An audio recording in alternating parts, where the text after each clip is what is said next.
Hey guys, it's time to do a full review of the Samsung Galaxy C9 Pro, one of the most overpowered beasts from Samsung that are actually in mid-range category, and they're as fast as the Galaxy S7, their flagship phone. And currently the C9 Pro is the only phone to have 6 gigs of RAM, and also it's the only phone that is right now, only Samsung phone to have the USB Type-C as well. So only Samsung phone to have 6 gigs of RAM, and only Samsung phone to have the USB Type-C. So it feels a lot like the Galaxy Note 7. I mean, it brings back a lot of memories of the great Note 7. Of course, it's missing the S Pen. And at first, when it was launched, it was actually dubbed as the Note 7 replacement device. And if we talk about its availability, it's like exclusive to China. And the phone that I have here actually came with the full Chinese firmware, so I changed the language, and I went through a lot to have like a normal experience with this one. But according to the latest news, if the sales will go good, then Samsung may actually launch this phone worldwide, globally, so that can also happen. So currently this phone costs $500, which I think it's a pretty great price for a battery friendly performance beast. If we talk about the build quality, this phone is super premium, absolutely gorgeous. You can see full metal all over the place, and it looks super good in this new gold color. And it's also available in the rose gold color, and according to some latest reports that it's coming in like a blue color, like a crystal blue color, along with the C7 and C5 Pro. So that also may happen. That also may happen. So nonetheless, this phone is great build quality wise. You can see that we have USB Type-C down here. We get the speaker here and the 3.5mm headphone jack. Speaker is, I think it's a little bit weird position, because I mean, for such a big phone, when I'm holding it like this, sometimes the sound gets blocked. It would have been awesome if the speaker was here, if this phone had the same latest design language that we have seen with the A8 2016, but still not bad. It's a loud speaker. We got power button on the right side. We get 2 separate trays. So this bigger one is for the SIM card, so you can insert 2 SIM cards, and the other one is exclusive to the micro SD card. So you get 3 things at the same time, full on, and you got the volume rocker on the top left side. So it's a great phone, and you can also see that we have the always on mode there, which is the similar thing to the Galaxy S7. So this is a 6-inch display, and it looks super good. I mean, 1080p resolution.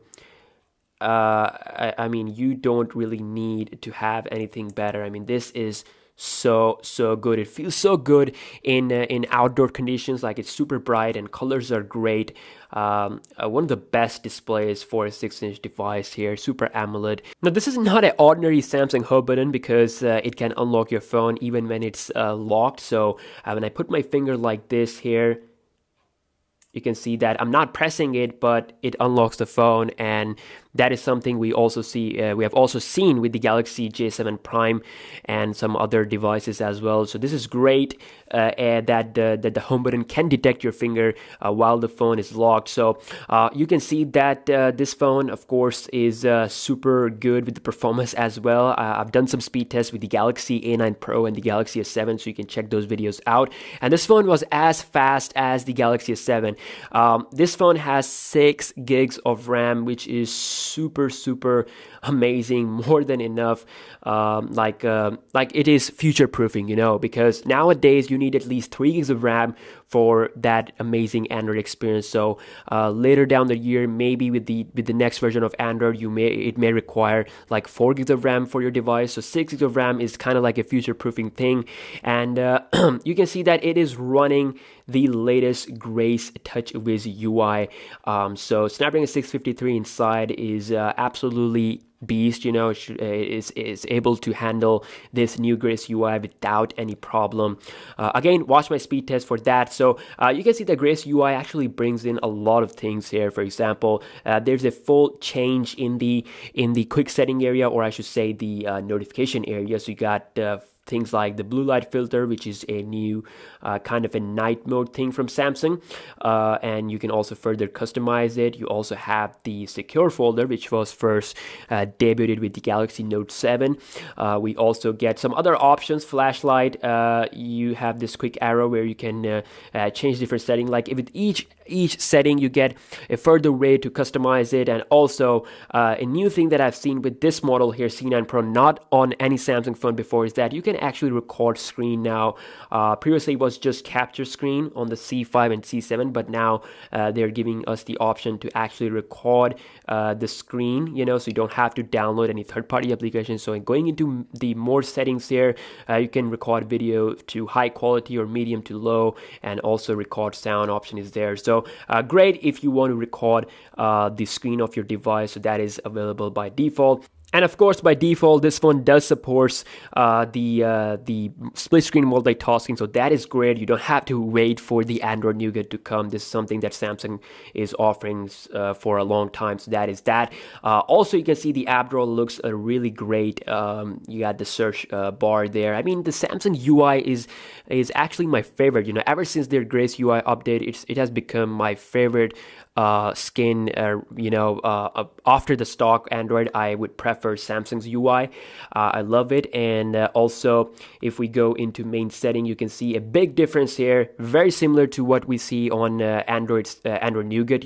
So you get really clean looking settings now. You got the colorful logos here. Sound has this like speaker logo, and display has this like brightness logo, so you can easily distinguish and go to the right option where you want to go. We have the advanced feature mode where all the amazing things about this device is here, like amazing features. So you got the one-hand operation, quick launch camera, pop-up view, smart capture, tons of things here. We also have a dedicated theme engine. So Samsung theme engine, one of the most popular here. Of course, I love it because it is a excellent way to customize the device without rooting or doing anything that is dangerous. So when we go into, let's say here, lock screen and security, we have the option for the secure folder, so you can also access this here.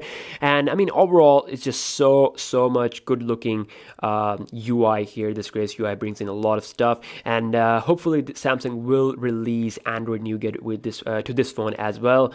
And the Samsung Notes application is also there, the updated one, and each and every application on this phone, like phone dialer, contacts, all these applications have got updated with the new Grace UI. So it's a great phone. Software and hardware is just really nicely optimized, like it's as fast as the Galaxy S7. Again, watch my speed test for that. And if we talk about the camera on this phone, so we have a 16 megapixel camera on the back with dual LED flash.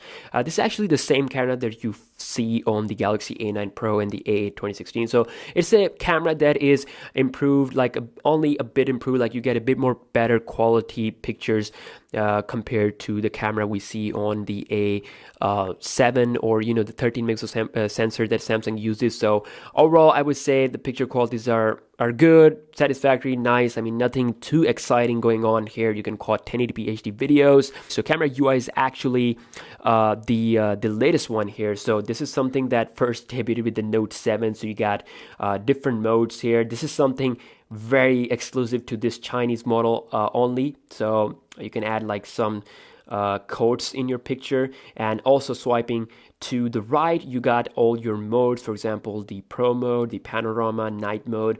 Pro mode is actually really good because when you're recording videos, by default, sometimes the exposure is so high, so you have to have the exposure manually set so that you can have that really good looking video. So again, 1080p is the only option we have, doesn't record up to 4K. We also have a 16 megapixel front camera. So this is something that is going to happen on the A 2017 series, but it is already here with the Galaxy C9 Pro. So we get great selfies out of this phone. I love the quality. More megapixels, you actually get more detailed quality here. So one of the best selfie devices from Samsung, without a doubt. Talk about the battery performance on this device. This phone is coming with 4,000 mAh cell, one of the beefiest Samsung phones when it comes to the battery, as far as if we talk about the recent months. So obviously not the best. The A9 Pro is is the king with 5,000 mAh battery, but still this phone can give you about 2 days of usage without breaking a sweat. And I love this phone. I mean, it supports fast charging, so you don't actually have to worry about, once the battery gets drained, you can get it to 100% in about like 1 hour and 12 or 20 minutes. So yeah, fast charging and amazing battery life is something that is really important to me. So overall, it is a great phone. And again, $500 price is something that is, I believe that it's okay for this kind of phone, because again, the battery life on this one is something that you don't even get on the Galaxy S7, their top end devices. Again, I mean, those phones have the best camera, and I'm not saying this one is better than the S7, but still, it has something that is actually better than the S7, which is the battery. So Galaxy C9 Pro, hopefully it may come to other countries as well. Currently, I would say one of the best 6-inch devices on the market. This one and the A9 Pro are my favorite because they are big and also they have big batteries. So yeah, that was my full review for the Galaxy C9 Pro. I highly recommend this phone if you want the best battery, if you want a great display and great software experience, fast experience. And yeah, I mean, this one can be the phone that you should go for if it's available in your country. So you can do your research and check if it's availability, if someone is offering it, and or if someone that can help you to get it from China, that can also be an option. Again, there are other phones on the market as well, like the A9 Pro, which is having a bigger battery, but it's not but that phone is not as strong as this one, 6 gigs of RAM, and the latest software as well, like always on mode is there, the latest Grace UI. So yeah, I love this phone, and I will do some more comparisons of this one versus the iPhone 7 Plus and other devices as well. If you guys are interested in that, let me know, and I'll see you guys in the next one. Peace out.